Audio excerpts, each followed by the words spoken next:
Здравствуйте, друзья, в эфире Геоэнергетика Инфо, с вами Радайкин Максим. И я, Борис Марцинкевич, всем добрый день. Россия продолжает поставлять уран в США, заявил Владимир Путин. Борис Леонидович, пожалуйста, прокомментируйте, как это получается, если мы под всеми возможными санкциями, и как это так, США нуждается в поставках урана из России. Это как вообще возможно? Ну, сообщение, как всегда, краткое.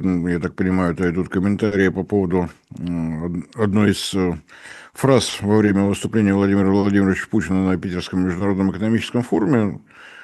Там фраза была сказана. Теперь давайте разбираться, что она значит. Во-первых, поставляется не уран, а обогащенный урановый продукт.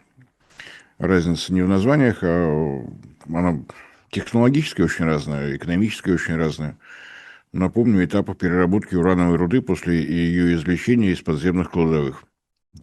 Пункт первый, прямо на месторождении ее превращают в так называемый желтый кек. Убирается вся лишняя пустая порода, и оксиды урана, имеющие желтоватый цвет, хотя бывает иногда и зеленоватый, и какой угодно еще, уходят на завод по обогащению.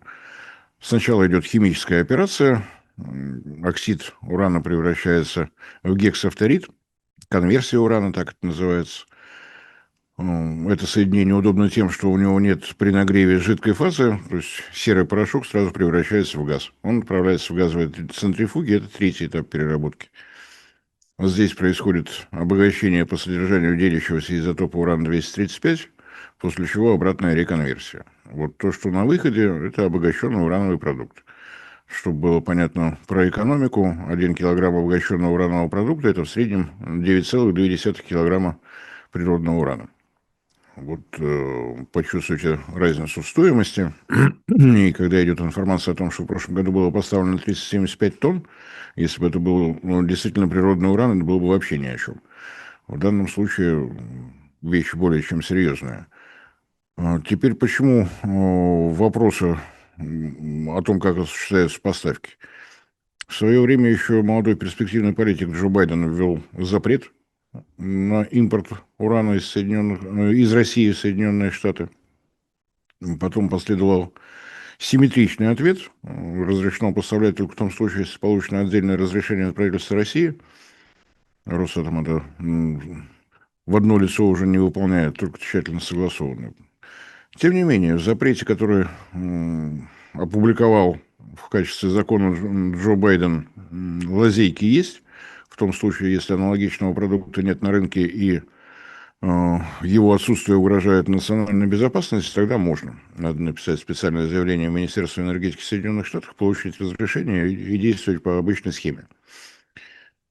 Обычная схема известна. Компания «Центрус» имеет дилерские права на обогащенный урановый продукт в России. Атомная отрасль в Соединенных Штатах, напомню, не является государственной. Владельцы компании частные лица, управляющие и эксплуатирующие атомные электростанции. Вот они, собственно говоря, закупкой и занимаются. Для них все привычно. Товар имеет свою специфику, просто так его доставлять нельзя. Если ты переходишь на новых потребителей, то тебе еще и с МАГАТЭ надо согласовывать, и всю систему физической охраны и так далее, и так далее. Сложно. Можно, конечно, слушаться Байдена, но возникает вопрос, а зачем? Тем более, что обходить квоту, ведь у нас же Соединенные Штаты – это образец свободного рынка и прозрачной конкуренции. Законодательно было запрещено превышать квоту в 20% поставок обогащенного уранового продукта из России к общему объему потребления в Соединенных Штатах. Обходилось это достаточно легко. Если речь идет об уране, вот так как мы чаще всего в СМИ видим, поставляется российский уран. Но уран можно закупить у других стран. В Канаде, в Казахстане, в Узбекистане, где угодно еще. И все сертификаты соответствия будут показывать, это канадский, казахский, австралийский уран. Все в полном порядке, России здесь нет нигде. А то, что где-то отдельно заказываются услуги по обогащению, то есть сначала конверсия урана, превращение в гексафторид, потом обогащение и обратная реконверсия, превращение опять в оксид, ну, от этого уран же не становится российским, значит, все в порядке. И совсем недавно, весной этого года, мы наблюдали такую вот картинку, когда несколько владельцев атомных электростанций коллективно закупили в самых разных местах, собрали партию урана и отправили на переработку в Россию. И все в порядке, никакие запреты здесь не действуют. Уран не российский. Почему мы это делаем? Ну, в том же выступлении Владимир Владимирович отметил, что это второй по значимости рынок для Росатома. Первый, понятно, сама Россия. Постепенно растет зарубежный рынок, и тем самым снижается значение американского спроса для России. Ну, как это делать? Самый простой способ известен. Надо строить свои атомные электростанции в других странах, что Росатом и делает. В этом году, напомню, ожидается физический запуск не менее 5 атомных энергоблоков росатомовских по миру. Постепенно вот такой процесс идет. Вот такая картинка. Нам выгодно. Выгодно по той причине, что производственные мощности Росатома продолжают работать, деньги поступают в государственные корпорации, соответственно, нагрузка на бюджет становится меньше. Как нагружен наш бюджет, надеюсь, достаточно известно. Что касается Соединенных Штатов, да, действительно, сейчас осталось 94 атомных энергоблока, на пике было 108. То есть тенденция к снижению совершенно очевидна.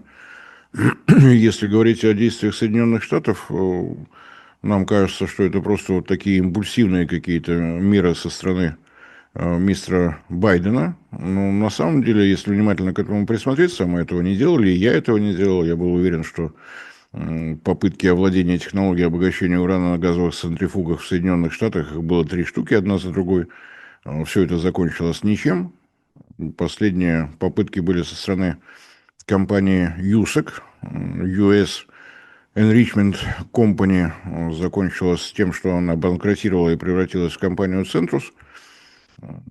Демонстрационный каскад газовых центрифуг по решению Министерства энергетики США в 2015 году был разобран. На этом, напомню, закончилась сага о Росатоме. Третья попытка Соединенных Штатов справиться с газовыми центрифугами закончилась ничем. Ну, как выяснилось, все далеко не закончилось. В 2019 году при Трампе первом, ну или если правильно произносить, во время первой каденции Дональда Трампа на посту президента Соединенных Штатов, я просто предлагаю сократить до Трампа первого, Министерство энергетики США подписало договор с компанией Centrus о том, что в течение 3 лет компания обязана вернуть на место каскад газовых центрифуг демонстрационных 16 штук, AC-100, надкритические, для того, чтобы выйти на производство топлива Халио. Халио, конечно, можно перевести на русский, но получится некрасиво. High Acid, ну и так далее. Не знаю, какое-то русское название надо придумать. Это уран, обогащенный до 19... По содержанию делящегося урана перечеркнем. Халио. Это английская аббревиатура топлива, содержание в котором делящегося изотопа уран-235 19,75%. Ограничение 20% – это условия договора о нераспространении ядерного оружия. Страны, входящие в состав МАГАТЭ, согласились с тем, что в энергетических и исследовательских реакторах максимальное обогащение может быть 20%, не более того. На сегодняшний день производитель такого топлива на планете ровно один. Топливный дивизион Росатома Холдинг 12. Больше этого делать пока никто не умеет. В 2019 году Соединенные Штаты принимают решение о том, что они выходят на этот же рынок. Рынка, собственно говоря, нет. Потому что на день сегодняшний реакторы, использующие вот такое топливо, называются «Ритм-200», и кроме как в России нигде не используются. Тем не менее, почему Соединенные Штаты на это пошли? Есть действительно огромное количество проектов атомных станций малой мощности. По меркам МАГАТЭ это реакторы мощностью до 300 мегаватт. И в подавляющем большинстве из них в качестве топлива предполагается использование халио. 1975. То есть Соединенные Штаты не стали бороться за обычное обогащение до 5%, решили сразу выйти вот на этот потолок. Это был 2019 год. Антироссийские санкции уже были, но не в таком объеме, как после февраля 22-го. Расчет Трампа первого был достаточно очевиден. Для того, чтобы решать проблемы с обогащением урана, который требуется для работы действующих атомных электростанций, Соединенные Штаты спокойно справлялись. 20% на бумаге поступало из России, если реально до 30% доходило. По описанному алгоритму покупаем австралийский уран, обогащаем в России, получаем австралийский уран, но почему-то обогащен. Ничего страшного, так бывает. Закон не нарушен, значит, все в порядке. Кроме того, в Соединенных Штатах есть завод на их территории с оригинальным названием Юренко USA. Юренко – это европейская компания. Технологию американцам она не передает. Юренко принадлежит акционерный капитал в равных долях правительству Англии, Германии и Голландии. Но этот завод поставляет порядка 30% необходимого объема.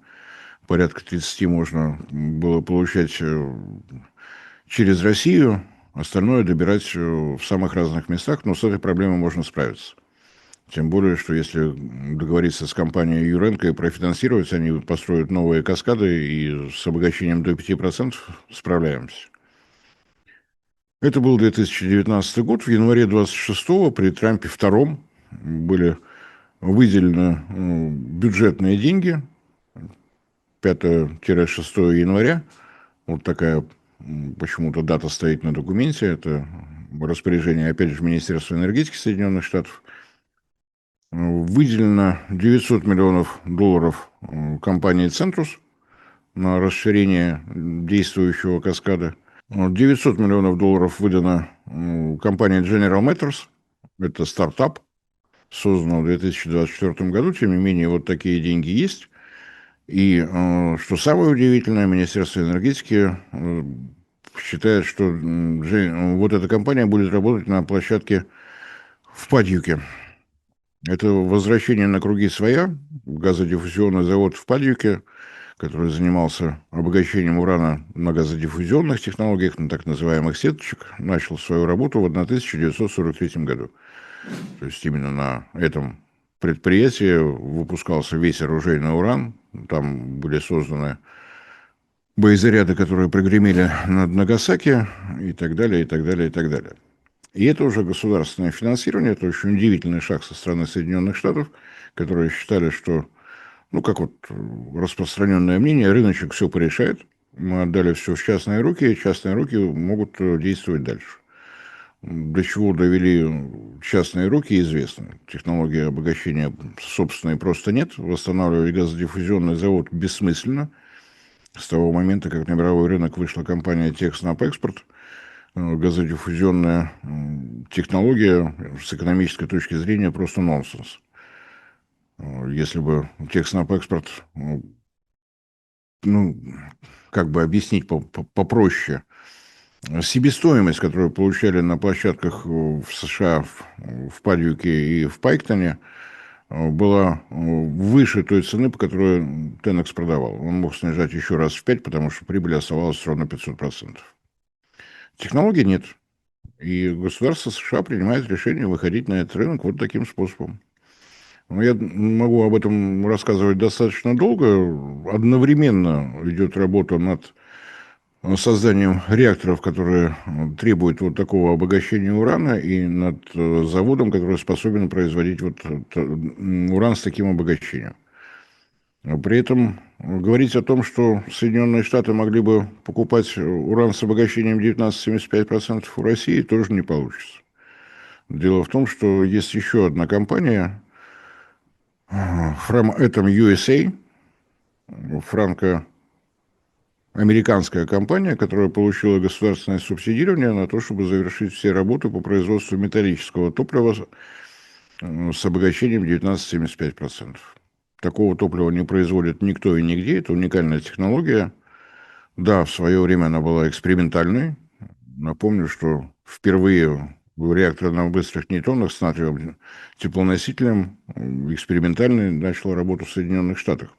И тогда там использовалось вот такое топливо, но это был очень небольшой реактор мощностью, по-моему, около 1 мегаватта или что-то такое. Посмотрели, в принципе, это возможно? Да, возможно. Технология, как выяснилось, уцелела, сейчас ее намерены довести до производственного масштаба. Звучит все это, конечно, достаточно тревожно, но стоит помнить о том, что разработка технологии, выход на производство халио в достаточно больших объемах, по прикидкам самих американских специалистов, займет до 10 лет. Технология сложная, технология непростая. Обращает на себя внимание то, что одновременно развиваются и реакторы, требующие такое топливо, и само производство топлива. Напомню, что в марте этого года была получена лицензия от государственного регулятора компании TerraPower, за которой стоит финансирование Билла Гейтса и его личное участие в строительстве быстрого натриевого реактора на металлическом топливе. Так что процесс идет. Как к этому относиться? Я думаю, что об этом стоит поговорить отдельно и подробнее. Думаю, что в ближайшее время мы это и сделаем. Стоит ли нам тревожиться, насколько опасно? Как всегда, точек зрения может быть две. Одна, что это очень опасно и нас отовсюду выселит, выживут со всех рынков. Вторая, то, что конкуренция для атомной энергетики только на пользу идет. Поговорим дополнительно. А поставки российского обогащенного уранового продукта в Соединенные Штаты продолжаются. Я думаю, будут продолжаться до той поры, пока мы не увидим новые обогатительные мощности хоть где-нибудь, кроме России. Борис Анатольевич, большое спасибо за комментарий, друзья. Подписывайтесь на наш телеграм-канал, ссылка будет в описании и закрепленном комментарии. Там же будут реквизиты для желающих финансово поддержать наш проект, чтобы мы и дальше также бодро вещали на всех площадках без монетизации, исключительно благодаря вашей финансовой поддержке на Sponsor.ru. Спасибо, до новых встреч. Всем спасибо за внимание, всем всего доброго.